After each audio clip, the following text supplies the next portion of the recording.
Kantita Ihi Pumam Rishim Narayanai Yam Vite Yoshin Mayeha Maya. Amongst all kinds of living entities begotten by Brahma, namely men, demigods, and animals, not, not none but the sage Narayan is immune to the attraction of Maya in the form of woman. I think that we covered actually. That's what? The next verse. I mean, we covered that. We can go through more time. We already covered that. Yes, yes. It's verse, text 38. Palame pasyamaya Sri Maya Jaino Isam Ya Karoti Padak Tam Pruvi Shri Jim Bina Kivalam. Just try to understand the mighty strength of my Maya, the shape of a woman, who, by the mere movements of her eyebrows, can keep even the greatest conquerors of the world under her grip. Purport by His Divine Grace, A.C. Bhaktivedanta Swami Prabhupada. There are many instances in the history of the world of great conquerors being captivated by the charms of a Cleopatra. One has to study the captivating potency of woman and man's attraction for that potency. From what source was this generated? According to Vedanta Sutra, we can understand that everything is generated from the Supreme Personality. It is enunciated here, Janmat Asaryata. This means that the Supreme Personality Godhead, or the Supreme Person, Brahman, the Absolute Truth, is the source from whom everything emanates.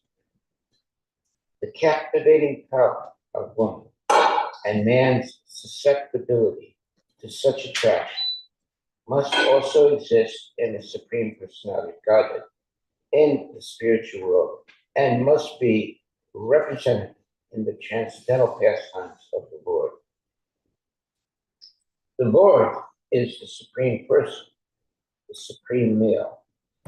As a common male wants to be attracted by a female, that propensity similarly exists in the Supreme Personality of Godhead.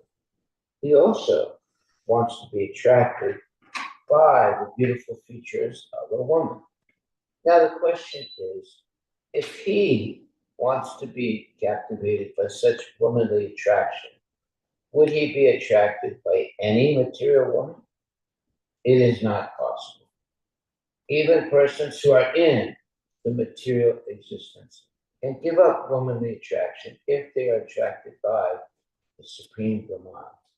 Such was the case with Harivilas, a beautiful prostitute tried to attract him in the dead of night, but since he was situated in devotional service and transcendental love of Godhead, Harivilas was not captivated.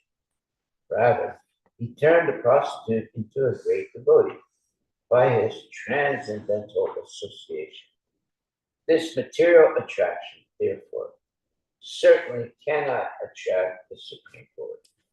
When he wants to be attracted by a woman, he has to create such a woman from his own energy. That woman is explained by the Goswamis that Radharani is the manifestation of the pleasure potency of the Supreme Personality of God. When the Supreme Lord wants to derive transcendental pleasure, he has to create a woman from his internal potency. Thus, the tendency to be attracted by womanly beauty is natural because it exists in the spiritual world. Thus, the tendency to be attracted by womanly beauty is natural because it exists in the spiritual world. In the material world, it is reflected perverted, and therefore there are so many iniquities. Iniquity means intoxication. Instead of being attracted by the material beauty, if one is accustomed to be attracted by the beauty of Radharani and Krishna, then the statement of Bhagavad Gita, Param Drisya Nivartate, holds true. What is Param Drisya Nivartate? Means having a higher taste in life. When one is attracted by the transcendental beauty of Radha and Krishna, he is no longer attracted by material feminine beauty. That is the special significance of Radha Krishna worship. That is testified to by Yamunacharya. He says, since I have become attracted by the beauty of Radha and Krishna, when there is attraction for a woman or a memory of sex life with the woman, I at once spit on it, and my face turns in disgust. When we are attracted by Madan Mohana and the beauty, that means Krishna, and the beauty of Krishna and his consorts, then the shackles of conditioned life, namely the beauty of a material woman, cannot attract us. Very wonderful purport by Srila Prabhupada. Obviously, this is the major problem of material life, that the relationship of men and women is something that is universally experienced all over the world, and not only among human beings, among animals also. But this attraction is Maya. On the other hand, when a devotee becomes attracted by the pastimes of Radha and Krishna, that is not Maya. Now, one can understand the powerful attraction that a man may have for a woman, but that attraction can be sublimated by engaging in Krishna conscious activity. What does that mean, sublimated? It means that instead of meditating on the bodily parts of a mundane woman, one meditates rather on the transcendental body of Krishna, and therefore loses the attraction to material bodies, and is engaged in in other words, every day there's darshan of the deities. So when one sees Radha and Krishna in their glorious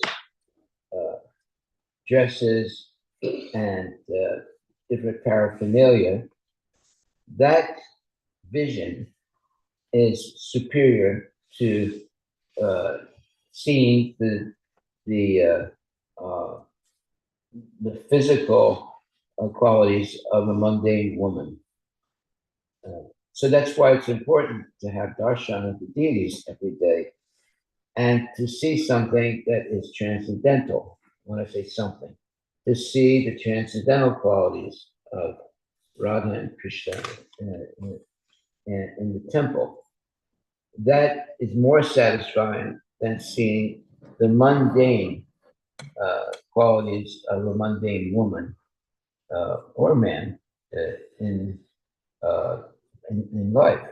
In life, we walk down the street and you might see a very handsome man or a very beautiful woman. I remember one time I was walking down the street and there was a woman, there was a little bit farther away from me. So And so I didn't see her face, I just could see her back. And I was thinking to myself, "Well, who is this anyway?" So I walked a little faster, and as I passed her when I was walking, I looked at her, and it was actually a very old woman, but from her back, she looked like a very young woman, right? So then I realized, oh my God, I had a complete false concept of who this woman was. In other words, I was thinking that she was a very beautiful young lady, but it turns out that she was actually a very older woman. She just had a lot of makeup on and a lot of expensive clothing and jewelry and perfume. So that's why it says here, just try to understand the mighty strength of my Maya in the shape of woman, who, by the mere movement of her eyebrows, can keep even the greatest conquerors of the world under her grip. So here Prabhupada is referring to uh, Cleopatra. He doesn't say, he mentions her name in the purport. Cleopatra in ancient times was a very charming and beautiful woman. And Prabhupada says there are many instances in the history of the world of the great conquerors being captivated by the charms of a Cleopatra. So she was able to charm or put into Maya a great conqueror. And therefore, Prabhupada says, one has to study the captivating potency of woman and man's attraction for that potency. From what source was this generated? Now that's important. All right, you should study the potency, the captivating potency of a woman and man's attraction for that potency. From what source was this generated? According to Vedanta Sutra, we can understand that everything is generated from the Supreme Personality of Godhead. It is enunciated here, Janmadasayata. In the beginning, everything has come from Krishna. This means that the Supreme Personality of Godhead, or the Supreme Person, Brahman, and Absolute Truth, is the source from whom everything emanates. So, therefore, if there's a beautiful, handsome man or a beautiful woman, it's all the creation of Krishna. If we see it like that, all the creation of Krishna, then we will not be captivated by the attractive, let's say, attractive material body of a person. On the other hand, if we forget about Krishna, if we forget that Krishna is the source of everything, then we will be attracted by the mundane body of the person. But if we understand that Krishna is the creator and he is the controller and the most, let's say, beautiful person, then we're not attracted by the mundane qualities of different people, men or women, because those qualities are temporary, whereas Krishna's qualities are eternal. So therefore, when you become more educated in Krishna consciousness, you're not so interested in mundane women or men that are very attractive, because you understand that their attractive qualities are temporary. They're going to grow older, and whatever they look like when they're in their 20s will be completely different when they get into their 60s and 70s and 80s. So why be tricked by the temporary, let's say, attraction of Maya? We should understand that beauty is only skin deep. How skin deep are we talking about? It's very small, very thin, uh, you know, covering of skin. But as a person gets older, that thin covering of the skin of the body begins to deteriorate. And whatever seemed to be very beautiful previously becomes old and basically, as time goes on, decrepit. So we should not be tricked by Maya, either in the shape of a woman or a man, who by mere, but especially in women, Prabhupada, this verse says, just try to understand the mighty strength of my Maya in the shape of woman, who by mere movement of her eyebrows can keep even the greatest conquerors of the world under her grip. Well, he's talking about uh, Cleopatra in ancient time. She was a very, very beautiful woman, and she was able to conquer, not let's say, conquer in terms of conquering a country, but she was able to conquer the conqueror of the countries, and that was Caesar. So Caesar was charmed by the beauty of Cleopatra, and he became like a basically a overwhelmed by the beauty of Cleopatra. And although he was so powerful and he could kill so many people, he became a wimp. He lost all his physical, let's say, power because he became very attached to Cleopatra. And because of that, eventually he was defeated in battle because of that infatuation that he had for Cleopatra. So that's why it says here, there are many instances in the history of the world of the great conquerors being captivated by the charms of a Cleopatra. One has to study the captivating potency of woman and man's attraction for that potency. So if you read the history of Cleopatra, you'll understand that her so-called lover completely captivated Caesar, and he wasn't able to conquer anymore. He was just overwhelmed by her beauty. So there are situations like that in life. So we study uh, uh, history to learn vicariously. Look that word up, very important. Vicariously. That means that you're learning from other people's experiences. You don't have to experience it yourself. You can learn from someone else's experience. That means you're a very smart person. You don't have to engage in drinking alcohol or smoking marijuana to understand what are the effects of alcohol or marijuana. You can read about it or you can see it, but you don't have to drink alcohol or smoke marijuana to understand its debilitating qualities. So we learn vicariously by the experience of others. So if you study the history of Caesar and Cleopatra, you'll see how one of the most powerful men in history who was able to conquer other countries became a wimp.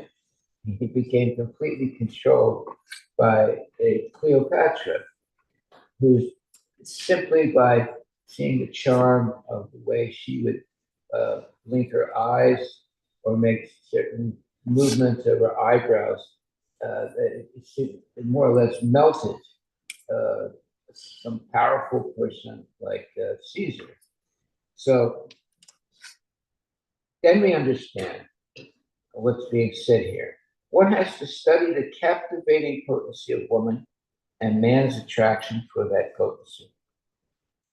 From what source was this generated? according to Vedanta Sutra, we can understand that everything is generated from the Supreme Personality of Godhead. It is enunciated here, Janmaya Yata.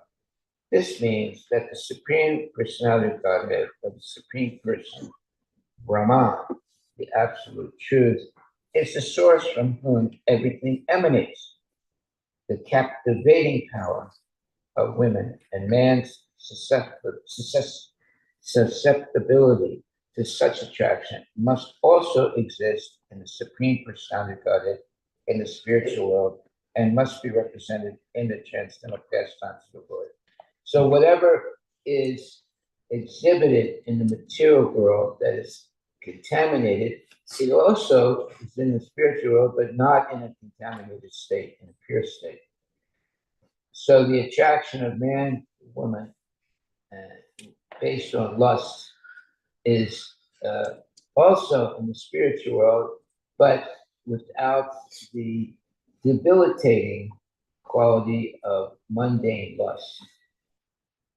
So, in other words, whatever we're seeing in the material world is a perverted reflection of what's in the spiritual world. So, in the material world, if we see the mundane relationship of men and women, that type of relationship is seen in the spiritual world, but it's purified. It's not in a mundane way. What does that mean? Well, in the spiritual world, there's also sex, but sex is not, let's say, engaged in the same way as in the material world. Simply by the movement of the eyebrows or other, let's say, bodily movements, a person can be captivated in the spiritual world. There's no illicit sex involved. Whereas in the material world, people are engaging in illicit sex, and they consider that to be the captivating potency of a woman or a man. But in the spiritual world, the captivating potency is expressed through eyebrows and facial qualities and voice, in other words, singing and dancing, but there is no illicit sex at all. That's hard for people to understand, but we can experience that even in the material world to a certain degree. So when you're watching, let's say, a Bharatanatyam, let's say, performance, and the ladies and the men sometimes are very nicely, have very nice clothing, nice makeup, and so forth, and you're attracted to that. Right? And it might arouse attraction. Therefore, normally sannyasis are not supposed to see, let's say, a Bharatanatyam dancer dance, because it might corrupt their mentality. On the other hand, a married person, a man, might see the same thing and not be corrupted by it because he's married and he's not interested in the physical attraction of a dancer. Of course, when the dancers put all the makeup on and jewelry and things like that, that looks very attractive.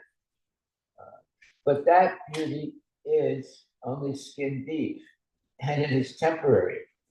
So if you understand that, then you're not going to be attracted. If you don't understand that, then you get attracted, and then you fall into the trap of Maya. And that trap of Maya can go on throughout the whole lifespan of a person. Therefore, it says here, according to Vedanta Sutra, we can understand that everything is generated from the Supreme Personality of Godhead. It is enunciated here, Shanmada Sayata, means that everything is coming from Krishna originally. This means that the Supreme Personality of Godhead, or the Supreme Person, Brahman, the Absolute Truth, is the source from whom everything emanates. So if we understand just that one sentence, that everything emanates from Krishna, so it could be the beauty of a woman or the valor and strength of a man. So anyone who exhibits these extraordinary qualities, you have to understand that they're coming from Krishna. And if the person is engaging those qualities that they have in the service of Krishna, then there's no development of lust. But if one is observing a person who's very attractive, it could be a man for a woman or a woman for a man, and one is attracted to the bodily attributes of the person, then they fall into Maya and they engage eventually in illicit activities. So, how do you see things? That is the real issue in material life. How are you going to see things? Are you going to see things through the prism of lust, anger, and greed? Or are you going to see things through the prism of love for Krishna and surrender of yourself to the beauty of Krishna? Most people surrender to the mundane beauty, and because of that, they become captivated their whole life.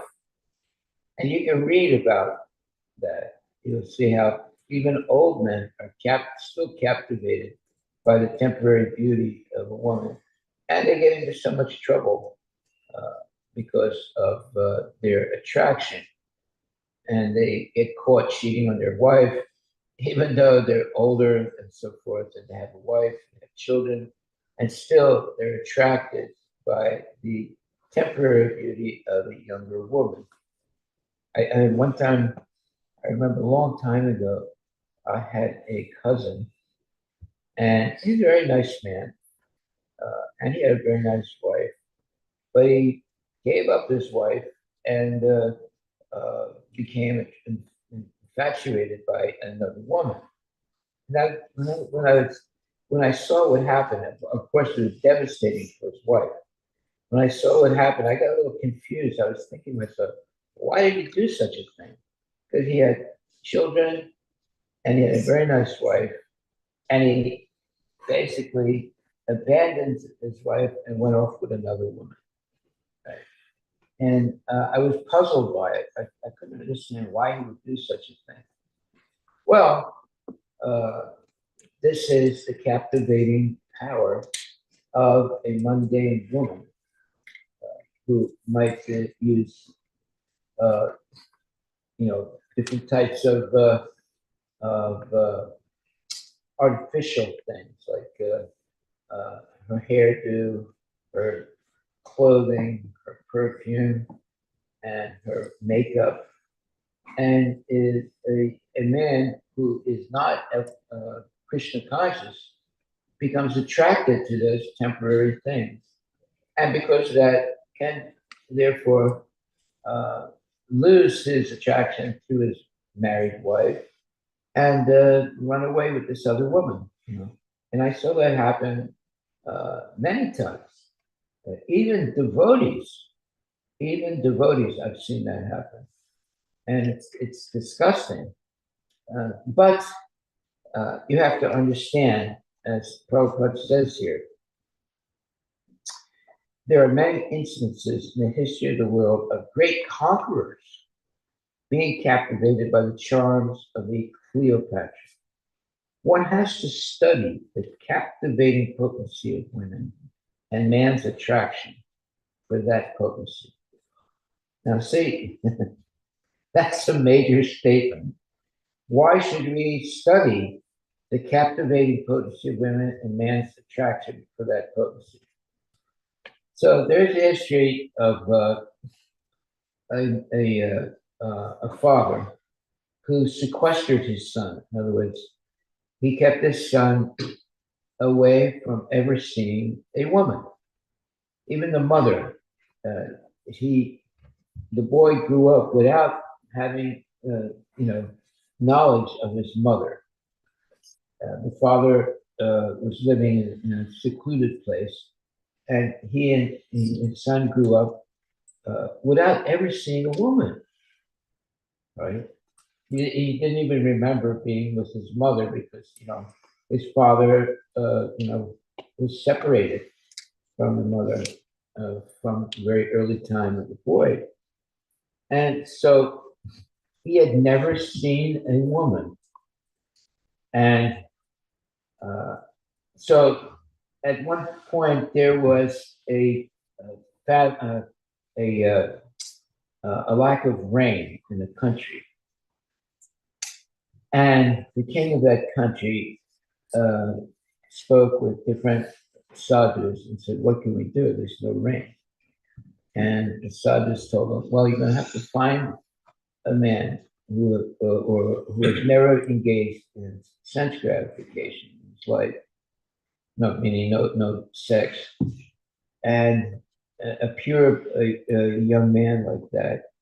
And if he can do a yajna and to please, the devatas, then rain will come."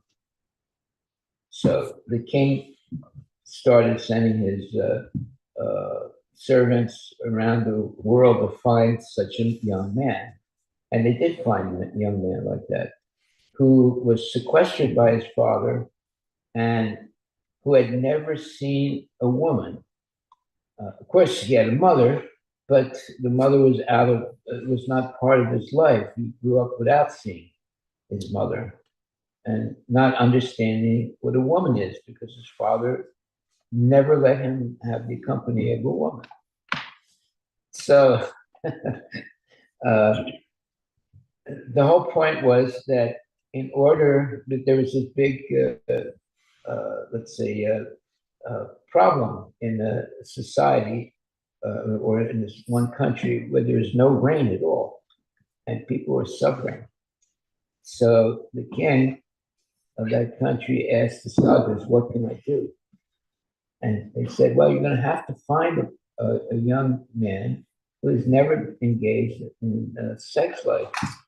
And if he performs the yajna, and that young man has to be educated as a devotee, and if he can perform a yajna for rain, then rain will come." So the king looked around and he did find that there was a father who never had exposed his son to the association of a woman. Of course, he had a mother, but the mother was not known to him, and he had never seen a woman. Because the father separated the boy from his mother early on in his age, very, very, very young age. So he didn't really know what a woman was.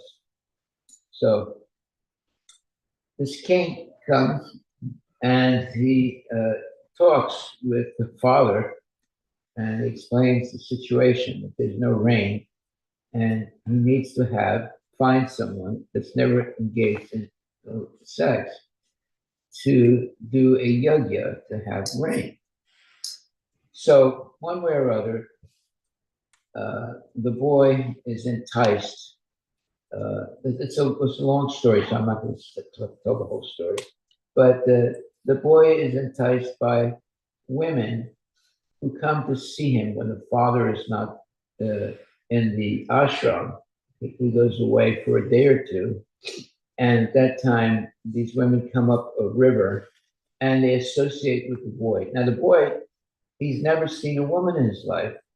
So when he associates with these very attractive women and he embraces them, saying hello, as he was doing with men, he has a sensation that he never felt before, but he couldn't understand why. and becomes very attracted to these women. Now, these women only stay a very short time with him and then go away before the father comes back. So, but every time the father goes away for some reason or other, the women come back again. And eventually, the boy is so attracted to them, he doesn't understand the women because he never saw a woman before. He just thinks they're men. So he will hug them and say hello. And so eventually, the women ask him, please come with us and you can meet, other people, because the boy had never gone away from the ashram where he was living with his father. So eventually, the boy goes away with these women, but he doesn't know that they're women. But he's attracted to them, and eventually, he finds out that whoa, there are men and there are women, and there's a whole kingdom. And the reason that these women enticed the boy to go away is because there was a very bad lack of rain in this country. And they had to find someone who had never engaged in any sex life and who was also a very highly pure brahmana to perform a sacrifice to have rain. So eventually the boy goes with the women who he thinks are men. and then he talks with the king, and the king explains everything to him, and he performs the sacrifice, and then rain comes.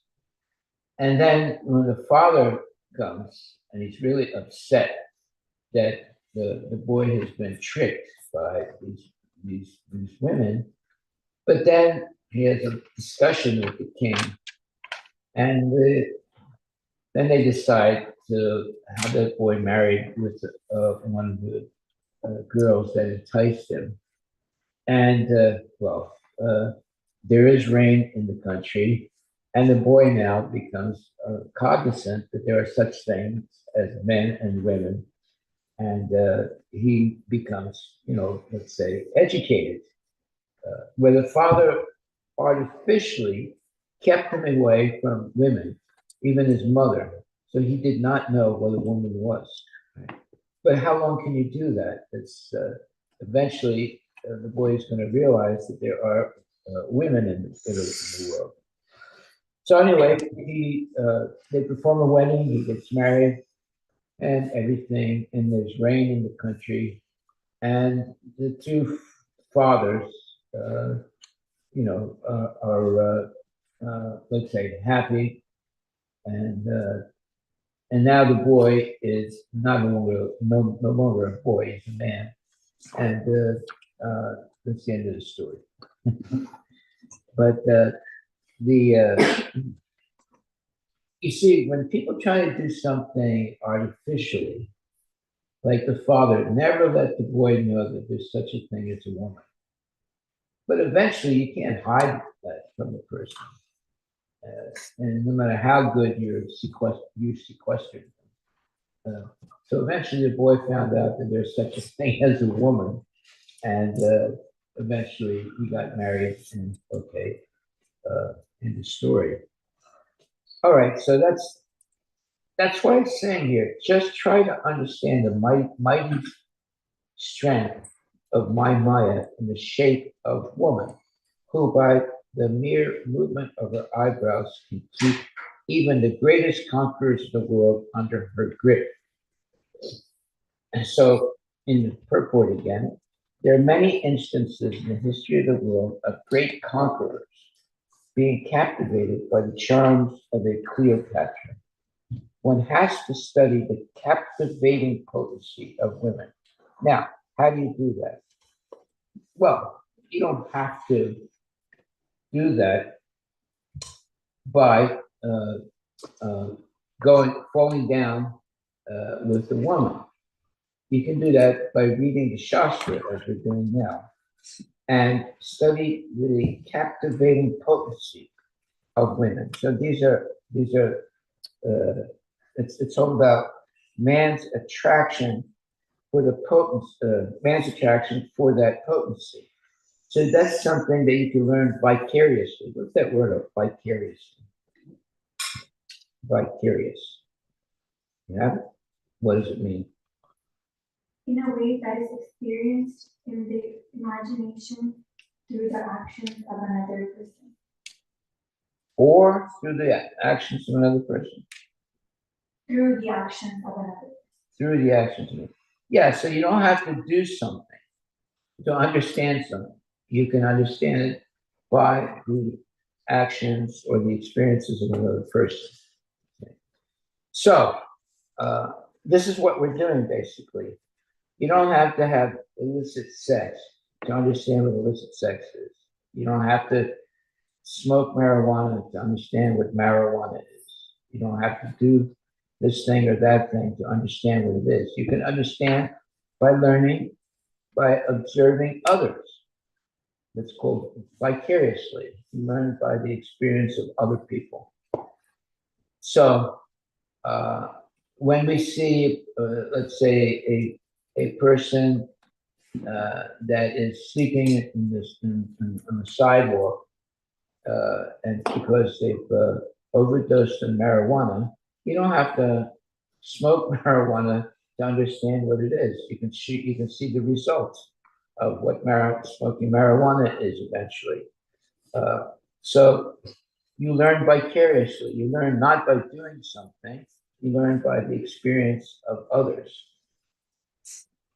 So here it says, Prabhupada says, one has to study the captivating potency of woman and man's attraction for that potency. Well, the Muslims artificially do that. They force their women to cover their body almost completely. The only thing you can see from let's say, a strict Muslim woman is her eyes. You can't even see her face. She goes out in public completely covered. Now, why is that? Because the Muslims do understand the what's called the captivating potency of women and man's attraction for that potency. So they're forcing their wives to, if they have to go into public, that they should be completely covered. The only thing you can see is the eyes of the woman. Have you ever seen that? Yeah. And that's why they do that. They don't want the women to be like seen by other men, and they don't want to basically they don't want their women to see other women that are just walking around, with short dresses on and in a captivating way. But that is ultimately artificial. What is not artificial is being educated. As we're being educated now, when it says one has to study the captivating potency of woman and man's attraction for that potency. For from what source was this generated? Now that's the main point. Where are these attractive qualities coming from? Well, ultimately from Krishna. And are these attractive qualities eternal? No, they're temporary. And therefore, it's asat. It is not eternal. And because the beauty of a woman is not eternal, it is Maya. Devotees, there's sat and asat. There are things that are eternal and things that are temporary. A devotee is not interested in temporary things. A devotee is interested in eternal things or eternal relationships. So one is not captivated by temporary things. It's like, there are cars and there are houses and there are different types of gimmicks and let's call it like whenever there's Christmas Day, all the kids run down and see what presents Santa Claus brought them. And then they open up their presents under the Christmas tree. And one kid opens up the present and it's a book. And his brother opens up his present and it's a remote control truck. So the kid that gets the book, he looks at it, but then he sees his brother who has a remote control a small truck or car, and his infatuation with the book is lost immediately. And now he tries to take that truck away from his brother. They get into a fight. So much for Christmas presents. So we see, but usually most of the Christmas presents someone gets, not all the time, but usually they end up in the garbage disposal in a short while, because the junk toys that they buy from the stores, eventually they break easily, and then they throw them away.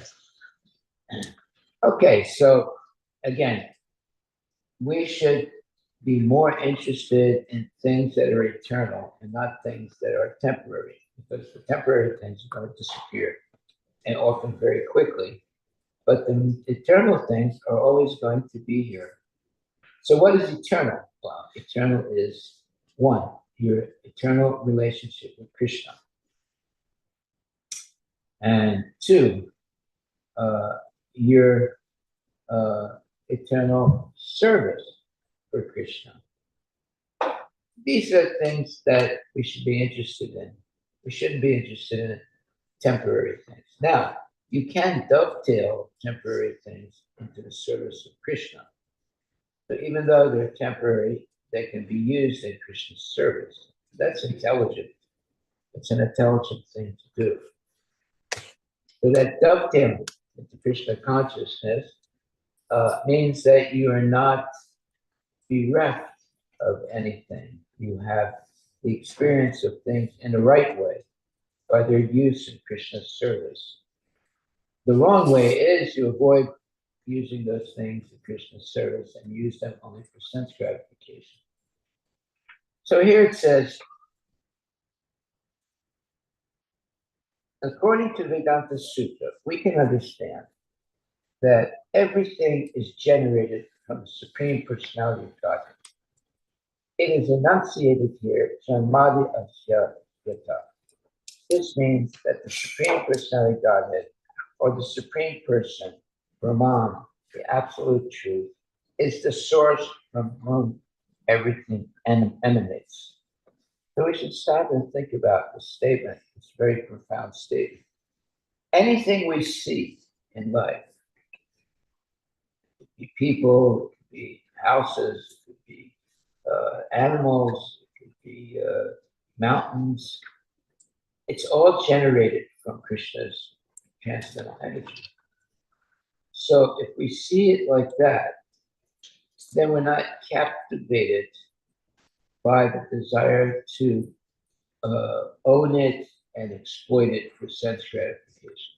Because we see everything belongs to Krishna. We understand that. Therefore, if everything belongs to Krishna, then we should use everything in Krishna's service. But if we don't have that knowledge and that way of seeing properly, then we become captivated by things. And we use them for sense gratification. And now we're under the grip of Maya. So, therefore, Uh,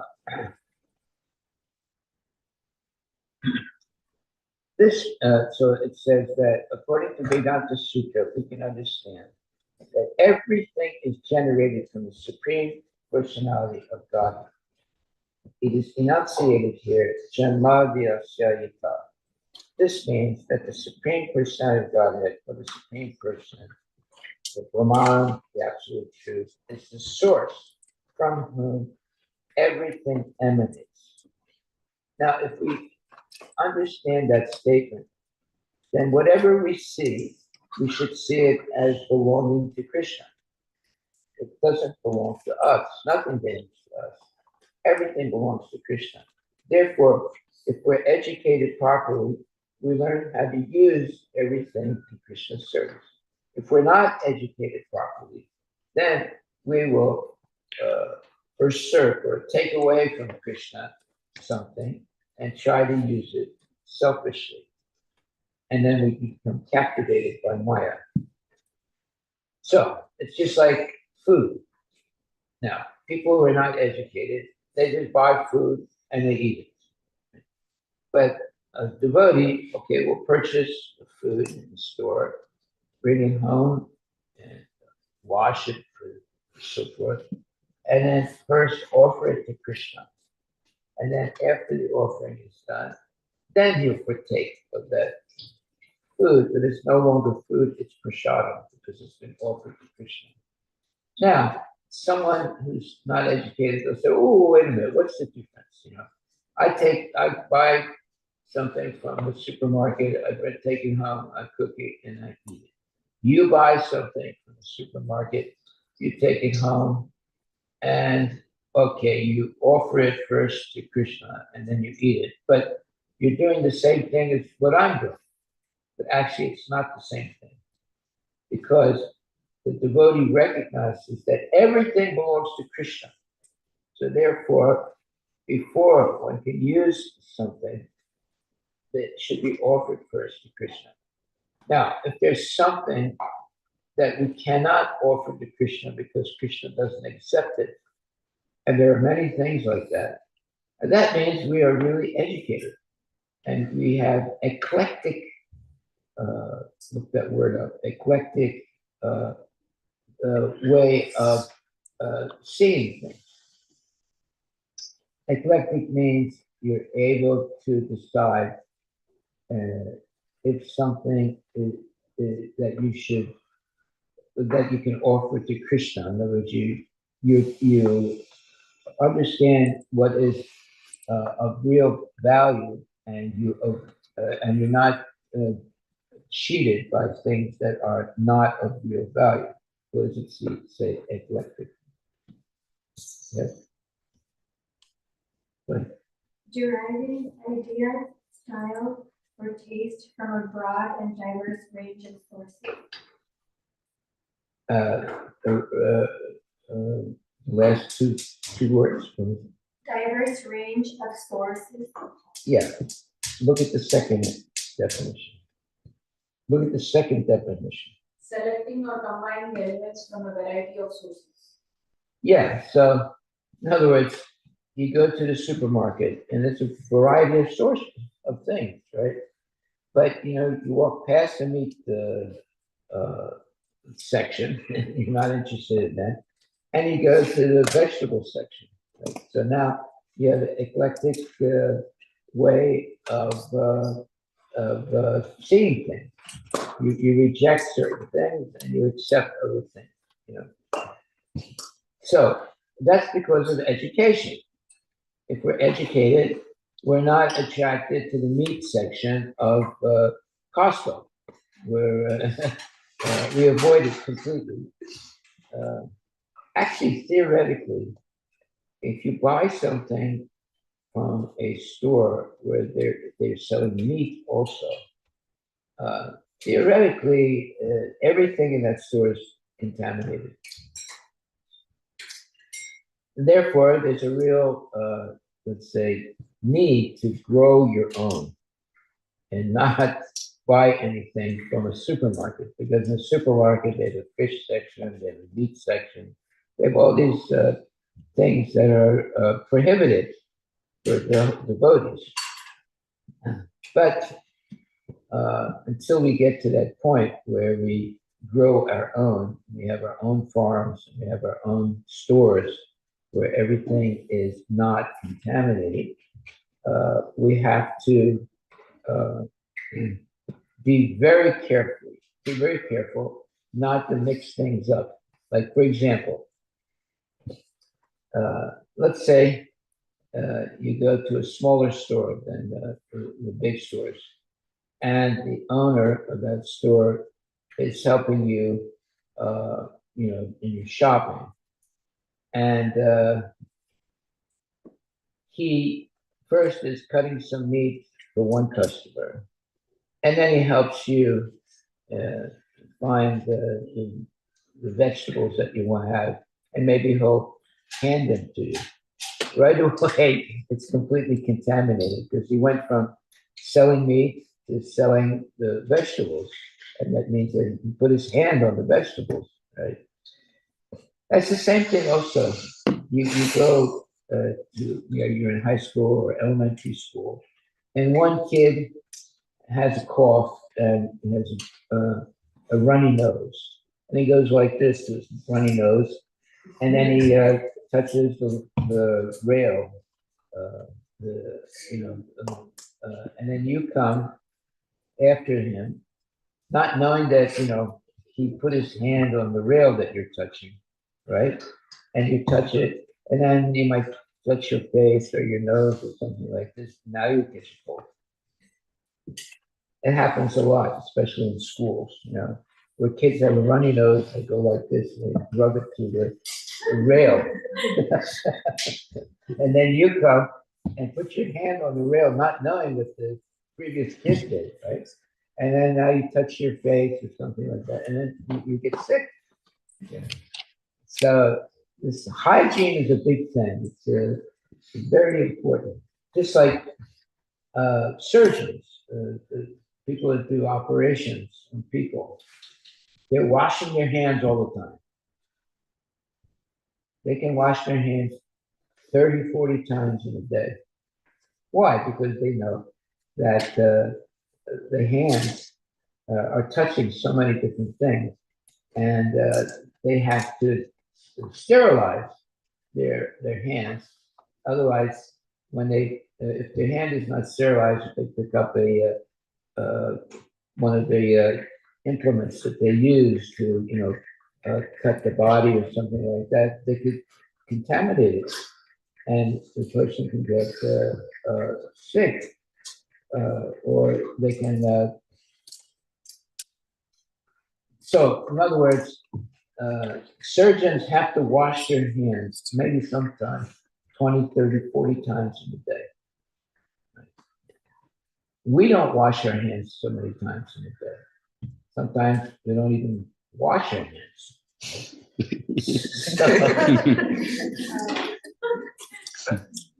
So you can spread so many germs by doing that. But surgeons, they have to wash their hands many, many times a day so they don't contaminate their instruments or contaminate the people that they're performing surgery on. So you see, the whole theory of germ caused disease is a big subject. And if you're a doctor, you have to be trained in it very carefully. So that the real doctors, and especially the ones that are surgeons that can perform, serious types of what do you call it, operations. They have to be, their hands and their bodies have to be very, very clean. Otherwise, you're opening up the body of somebody else. And if your hands are not clean, even though the operation is a success, the person can still die because of the contamination you gave it. So many times, operations are successful, but the person dies because the surgeon or the nurses, our hands are not actually free of germs. So therefore, you'll see that the nurses and the doctors are always washing their hands. They don't want to contaminate medicine or surgical implements that are being used for cutting up a person's body.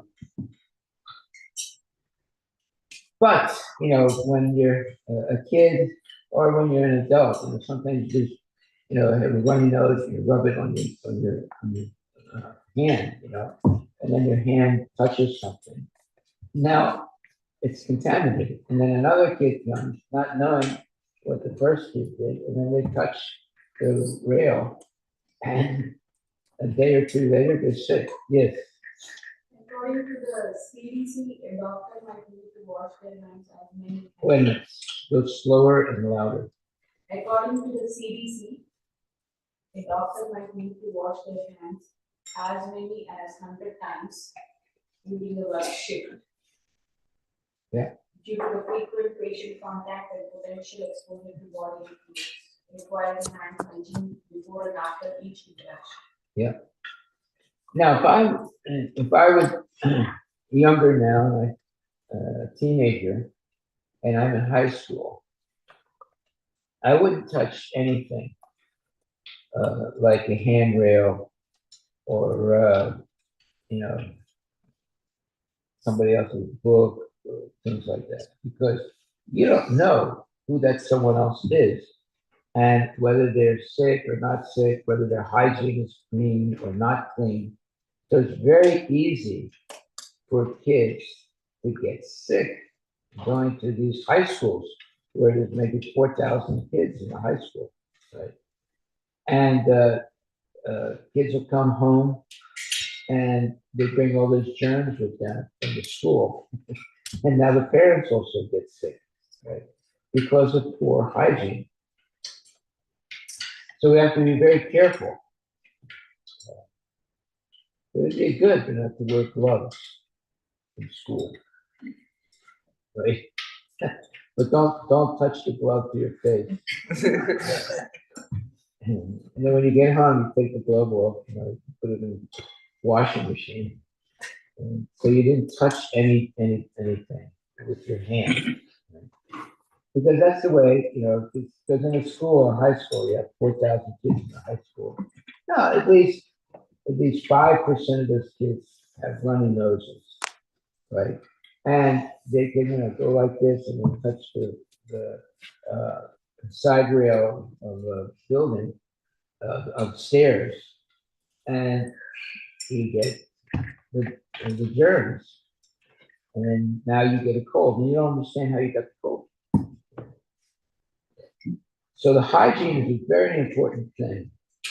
And you can tell it's important because some doctors have washed their hands 100 times while they're in the hospital. By the way, hospitals are the most infected places in the world. People think, well, I'll go to a hospital, I'll get healed. But a hospital is a very dangerous place, a very, very dangerous place. All you need is one doctor who doesn't follow all the rules and regulations of hygiene, and performs, surgery on someone. That person can die, not because the surgery was a failure. The surgery was not a failure, but the person became infected because the doctor was not washing his hands all the time. And sometimes it's amazing. Sometimes doctors, surgeons perform surgery on someone, and they finish the surgery, and then they close the wound, and they sew it up, and they forget one of the surgical implements inside the body. It has happened many times. Why don't you look that up? It's happened many times. You see? That's why hospitals are very dangerous places also. It's not that, everything is going to be all right in the hospital. No, because a lot of sick people in the hospital, right? And some of the, the doctors or the nurses might not be really careful about their own hygiene. You can get sick like anything. So, is there some information about a doctor who forgets the implement they used in the operation and sewed the place where he made the operation, but the scissors or something, they're still inside the body of the person? Is there something like that? 4,500 to 6,000 cases per year. Okay, read it out loud. According to National Center for Biotechnology Information, retained surgical bodies after a procedure with the issues that present in hospital. Oh, wait a minute, I can't hear you. You have to, somebody here can read it. There's a couple of examples of documented cases, Louder, Stand up, louder, stand up louder. and say it. such as Everybody has to hear and it has to be recordable. in 2019, a woman in Japan suffered from abdominal pain for years before doctors discovered that surgical sponges had been left inside her body during a C-section years earlier. In 2023, a New Zealand woman had severe pain and was later found to have a surgical retractor, a metal instrument used to hold tissue left inside her abdomen for 18 months after a C-section. A man in Vietnam complained of stomach pain for 18 years before an X-ray revealed that surgical forceps had been left inside him after an operation in 1998. A US patient undergoing surgery for a completely different reason was found to have a pair of surgical scissors inside their body for 7 years from a prior procedure.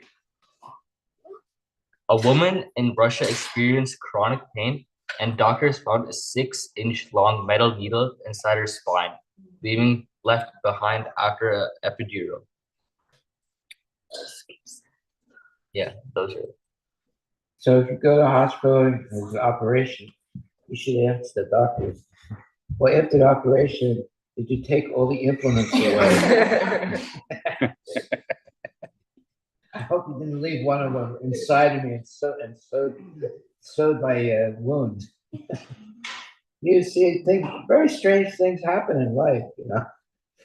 The surgeon forgets his scissors and sews the body, sews up the wound, you know, and then afterwards the patient complains of pain, you know, unrelenting pain, you know, and then they find out, they do an X-ray or something, they find out that the doctor did the operation, or the nurse that did the operation, forgot the scissors inside the body of the person. You see, it happens more times than you would imagine.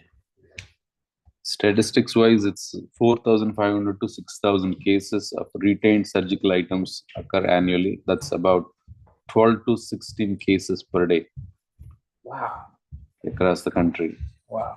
And then sponges, which they use to soak the blood, and they account for about 70% of the cases. So they forget the sponge inside the body. Inside the body. They sew the body, and they forgot to take the sponge out or the scissors out. Yeah, I mean, every year there are about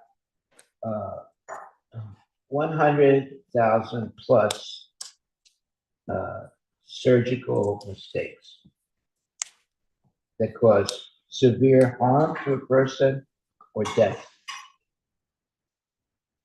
That means that there was nothing wrong with the person, right? But the doctor made a mistake, you know, forgot to take the scissors out from his abdomen or something while he was doing, after he finished his operation. And then he sewed up the person, leaving the scissors inside the body. It's this technical item called RSI, retained surgical items. So, as Maharaj said, after the medical procedure, are there any RSI? We should ask. Yeah, you should ask the doctor. Doctor, Did you take away all your surgical implements? Or did you forget one or two inside my body? Hare Krishna. Okay, so are there any questions? Let's just read this a little bit. Throughout the entire world, or material world, beginning from Brahma down to the small ant, the insignificant creatures like ants, like the air. Everyone is attracted by sex life. That's a huge statement. Everyone from human beings down to the ants are attracted by sex life. The next time you see an ant walking, you understand that ant has the same problem as human beings have. So it says, throughout the entire material world, beginning from Brahma down to the small ant, insignificant creatures like the ant, everyone is attracted by sex life. That is the basic principle of this material world. Lord Brahma's being attracted by his daughter is the vivid example that no one is exempt from sexual attraction to a woman. Woman, therefore, is the wonderful creation of Maya to keep the conditioned soul in shackles. Well, this is why Muslims, they'll force their wife, if she goes out into public, to be completely covered. The only thing you can see are her eyes. That's it. However, everything depends on how you see things. So if you have lusty consciousness, then you'll see things incorrectly. But if you have pure consciousness, it's like Harivilas before, this prostitute was hired to make Harivilas fall down. So in the late night, she comes and she starts talking to Harivilas Thakur. And he said, I will satisfy you, but first I have to finish my round. So while she's sitting waiting for him to finish his rounds, she falls asleep. And when she wakes up, it's daytime. And now he started to chant his rounds the next day. So she said, okay, I'm going to come back, but don't cheat on me this time. You know? The next time she comes back, and again he said, well, I haven't finished my rounds. I'll just sit here and wait a little bit. I'll chant my rounds. So again, she waits, falls asleep, wakes up, and it's daytime again. And now it's next day, so now he's chanting his rounds again that day. So he said, well, you come back again tomorrow, and I'll do whatever you want. But by that time, the third time when she goes back, and she waits for him to try and to finish his round, she becomes purified and surrenders to him, and actually tells him what the truth is, that she's come to make him fall down. She was paid by someone to do that. And Harivilas Thakur says, yes, I know this. But because I could see that you were actually a good person, I did not tell you to go away. And now he gives his beads to her. He said, you just sit here. This is my tulsi plant. You sit here now and you chant Hare Krishna. And she also cut her hair and wore white clothing, white sari, and she became famous. Many people would come and see her.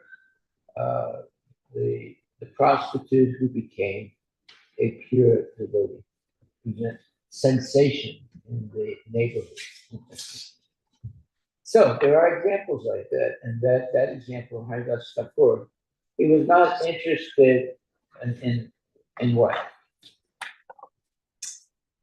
Just try to understand the mighty strength of my Maya in the shape of woman, who by the mere movement of her eyebrows can keep even the greatest conquerors of the world under her grip. There are many instances in the history of the world of great conquerors being captivated by the charms of the Cleopatra. One has to study the captivating potency of woman and man's attraction for that potency.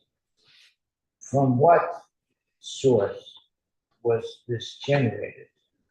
According to Vedanta Sutra, we can understand that everything is generated from the Supreme Personality of Godhead.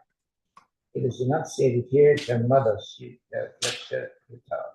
This means that the Supreme Personality of Godhead, or the Supreme Person, Brahman, the Absolute Truth, is the source from whom everything emanates.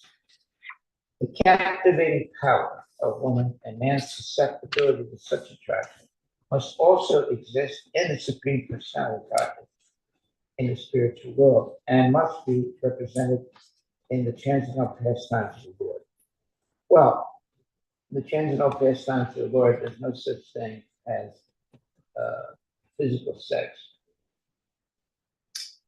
But there is purified attraction of man and woman in the spiritual world.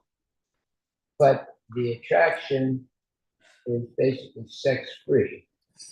But however, they engage in amorous, love by movements of the eyebrows and the lips, and by chanting and dancing and so forth. So there is, let's say, relationships in the spiritual world, but not mundane things like we see here.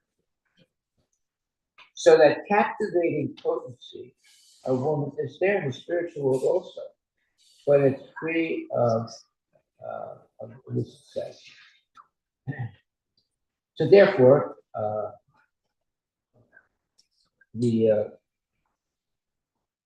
how does this impact us in the material world? Well, Prabhupada did not say no women allowed. Never said that. Some sadhus say that, In fact, they have this one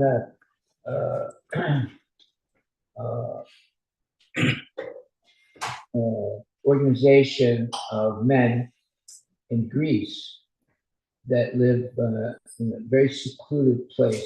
I think in a island or in Greece, near Greece, where women are not allowed, and they stay there the whole life without ever seeing a woman, and they are engaged in prayers and so forth.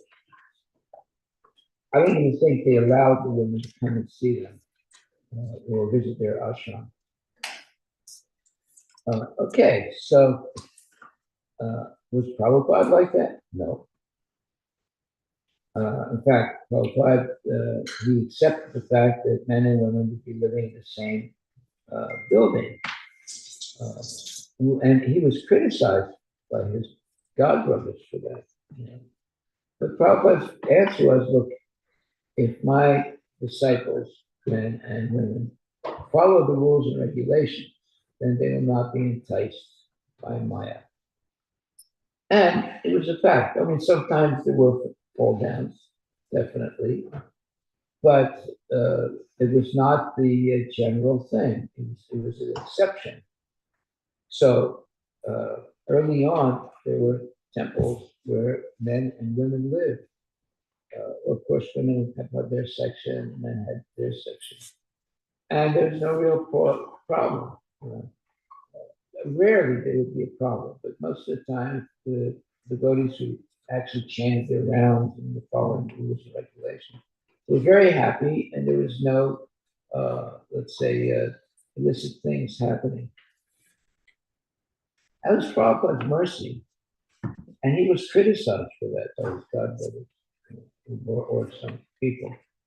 But he knew that if his devotees followed the regulatory principles, there would be no problem that men and women could mingle together, but it shouldn't be based on lust. It should be based on service to Krishna. So not only that, he also let women perform arti and other, services on the altar. Whereas you go to India, you never see women, even in ISKCON, you never see women performing arti, things like that. But Prabhupada in the West, he permitted the women also to perform arti and dress the deities. In India, all the men do that. Right? But see, Prabhupada it's not that he was liberal, he was realistic. He can understand that if his devotees are actually following the regulative principles, then there will be no attraction. They'll be attracted by the beauty of the deities and not by the physical beauty of a man or a woman. Okay, so are there any questions? Why does it say here in this purport, one has to study the captivating potency of woman and man's attraction for that potency? Well, yeah, you can understand it or study it, and in a vicarious way, you can, in other words, you don't have to fall down to understand the captivating power of a woman. I remember one time, long time ago, I was at a house, and I was alone in that house, and late at night, there's someone knocked on the door. So I went to the door, but I didn't open it. And I said, "Who is it?" And it was a lady, and I knew who the lady was. And she said, "Can I come in?" I said, "Look, it's really late at night, and no, you can't come in." And she said, "Why not?" I said, "Look, I'm going to take rest. It's late at night, and if you want to talk to me, you can talk to me. You can call me up on the phone, but I'm not letting you in." So she got really upset, but then she left. Later on, a few days later, she fell down with this big black devotee that was there in the temple.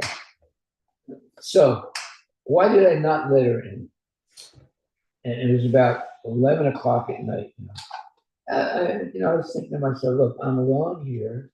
And she's actually a very attractive lady. She is some kind of a devotee, but what business do I have? My business should be to take rest so I can wake up early tomorrow. So I told her, no, you can't come. And I says, well, go away. So these are tests, and we're all going to be tested in one way or another by Maya.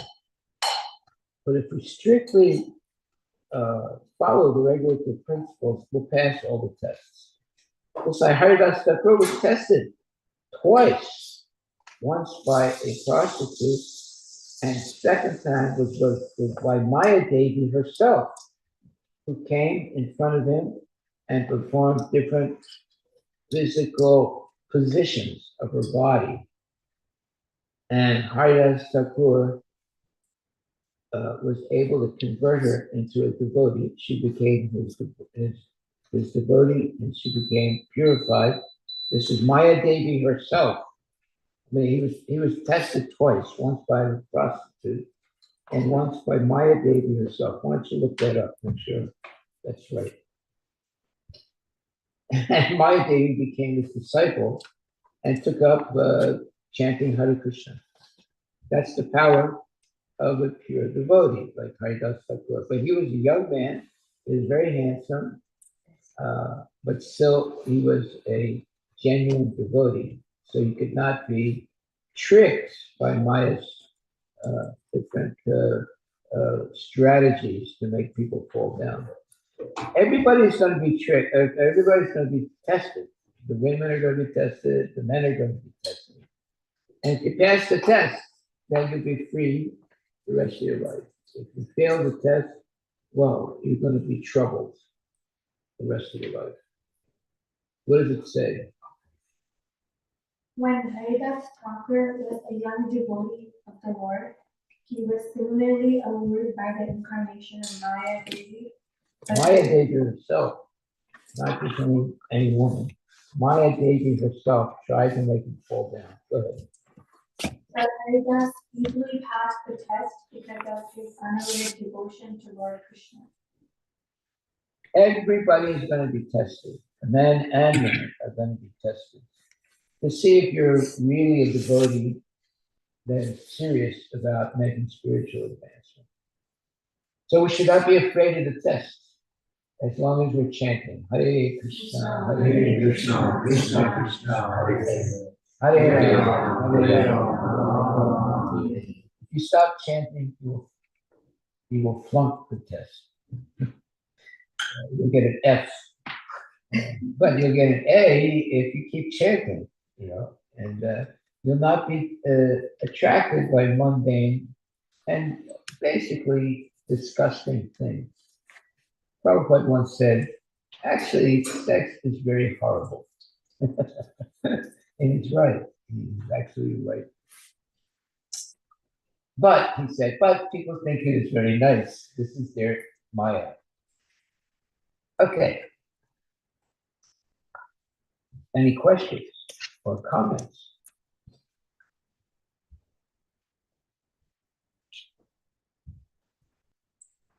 Questions? One question.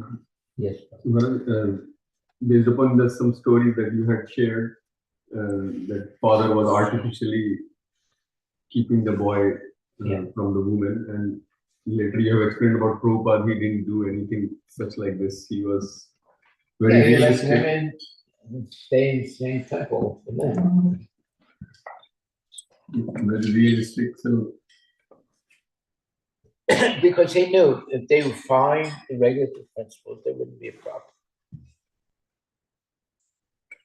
And they weren't. There were a few problems, but it was not the common thing, the exception. There were some problems, but most of the men and women were practicing Krishna consciousness. They were able to live together without having any sexual problems. Okay, so one has to study the captivating potency of woman and man's attraction for that purpose.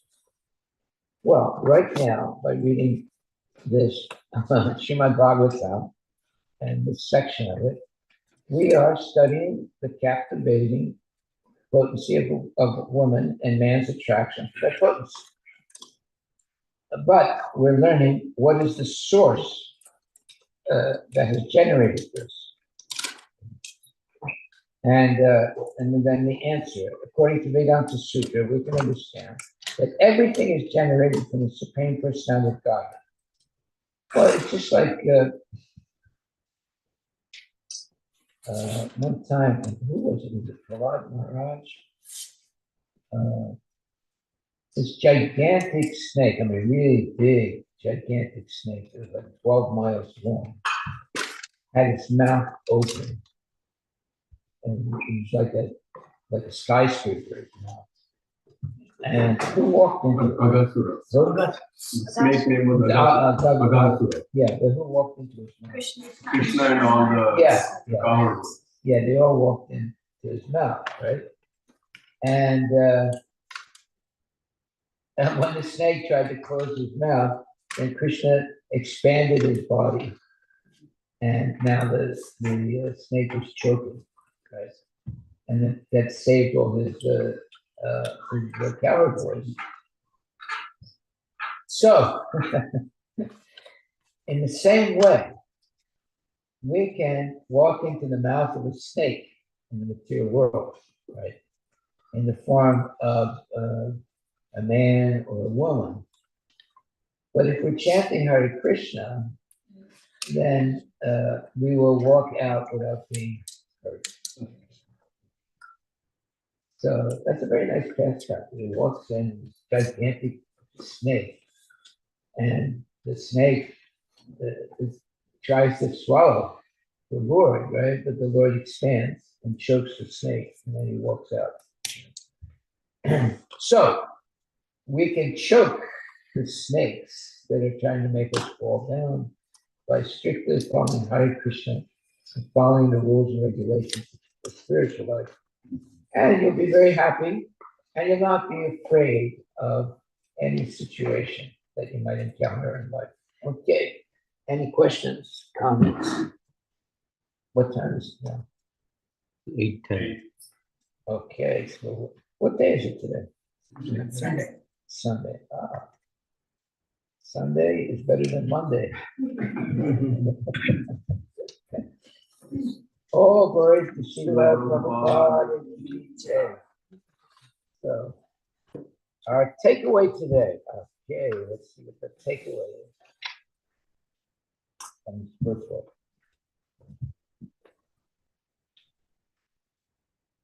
According to the Vedanta Sutra, we can understand that everything is generated from the Supreme Personality of God. It is enunciated here, or it is said here, Janmadasya Yata.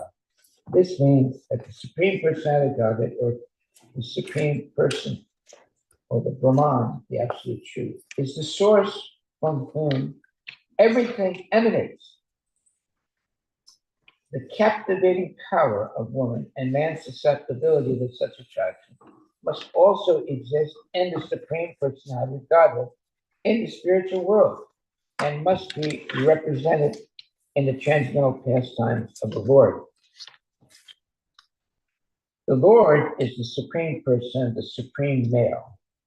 As a common male wants to be attracted by a female, that propensity similarly exists in the Supreme Personality of Godhead. He also wants to be attracted by the beautiful features of a woman. Now, the question is, if he wants to be captivated by such womanly attraction, would he be attracted by any material woman? Very significant question. It is not possible. Even persons who are in the material existence can give up womanly attraction if they are attracted by the Supreme Brahman, meaning Krishna. Such was the case with Harivilas. A beautiful prostitute tried to attract him in the dead of night, but since he was situated in devotional service and transcendental love of God, Harivilas was not captivated. Rather, he turned the prostitute into a great devotee by his transcendental association. This material attraction, therefore, certainly cannot attract the Supreme Lord. When he wants to be attracted by a woman, he has to create such a woman from his own energy. That woman is Radharani. It is explained by the Goswamis that Radharani is the manifestation of the pleasure potency of the Supreme Personality of Godhead. When the Supreme Lord wants to derive transcendental pleasure, he has to create a woman from his internal potency. Thus, the tendency to be attracted by womanly beauty is natural because it exists in the spiritual world. In the material world, it is reflected pervertedly, and therefore there are so many inebrities. Inebrities means intoxication. Instead of being attracted by material beauty, if one is accustomed to be attracted by the beauty of Radharani and Krishna, then the statement of Bhagavad Gita, Param Srishva Nivachate, holds true. What does that statement mean? That one has a higher taste.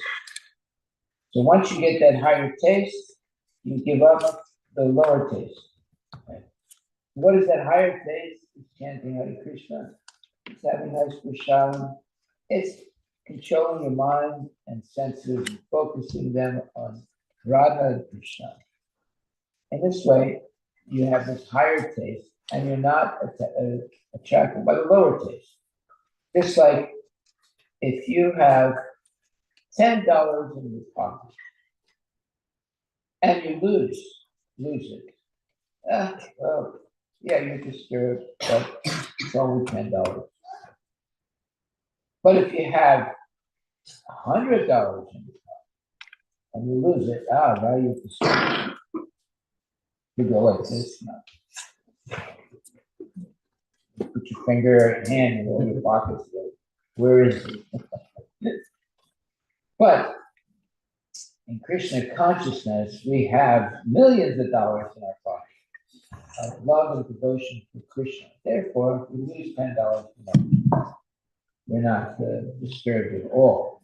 So that wealth is hearing Bhagavad Gita every day. That makes us very, very wealthy. Right? But wealthy in love with Krishna, not with paper money. Paper money is illusory. Right? It loses its value anytime. So we should not be enamored by paper money or people that have a lot of makeup on. We should be attracted to Krishna. He doesn't have any artificial makeup. If we're attracted to Krishna, then we're not going to be attracted by Maya. Hare Krishna. All glory to Srila Prabhupada.